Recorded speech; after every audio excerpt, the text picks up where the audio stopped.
আমায় দিবা, গুলিস্তানি গোলাপ শাহ বাবা চরণ বিধি আমায় দিবা।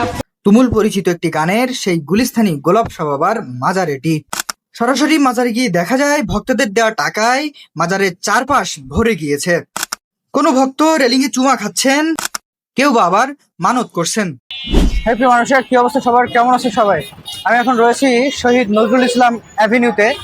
এটি গুলিস্তানের গোলাপ শাহ বাবার মাজার নামে পরিচিত। এখানে তিনি শাহিদ আছেন এবং তার ভাই শাহিদ আছেন সম্ভবত, যতদূর আমি জানি। এটা কিন্তু ঠিক রাস্তার মাঝখানে অবস্থিত। ঢাকা দক্ষিণ সিটি কর্পোরেশনের ব্যবস্থাপনায় পরিচালিত হয় এই গোলাপ শাহ মাজার।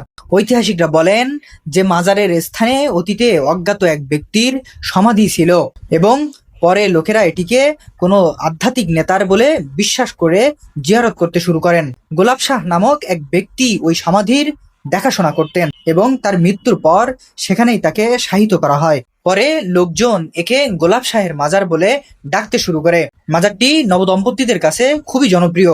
অনেকেই বিশ্বাস করেন এই মাজার জিয়ারত করলে দম্পতিদের জীবন সুখের হয়। আপনি যদি ভক্ত কিংবা পর্যটক হয়ে থাকেন তাহলে চলে আসতে পারেন ঢাকা শহরের যে কোনো প্রান্ত থেকে।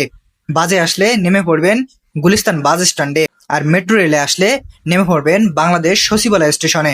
শহীদ নজরুল ইসলাম অ্যাভিনিউ দিয়ে হাঁটতে শুরু করলে 2 মিনিট পর দেখতে পাবেন রাস্তার ঠিক মাঝ বরাবর অবস্থিত এই গোলাপ শাহের মাজার। বিভিন্ন মানুষজন আসতেছে এবং 10 টাকা, 50 টাকা, 100 টাকা এভাবে সেখানে ফেলতেছে। আমি ওখানে ভিডিও করতেছিলাম, অনেকে আমাকে নিষেধ করতেছে, অনেকে এসে মারার মতো অবস্থা এরকম। তো নারী পুরুষ সব একসাথে এসে এখানে চুমা খায়, তারপরে নিচু হয়ে সিজদা দেয়। এগুলো এখানে দিনে দুপুরেই চলে সব সময়।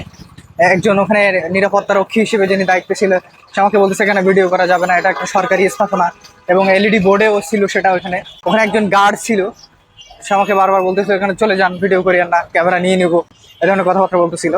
কে কোথা থেকে দেখতেছেন কমেন্ট করুন, এবং আপনাদের এলাকায় এরকম স্থাপনা থাকলে অবশ্যই কমেন্ট করুন, চলে যাব দেখার জন্য, তুলে ধরার জন্য।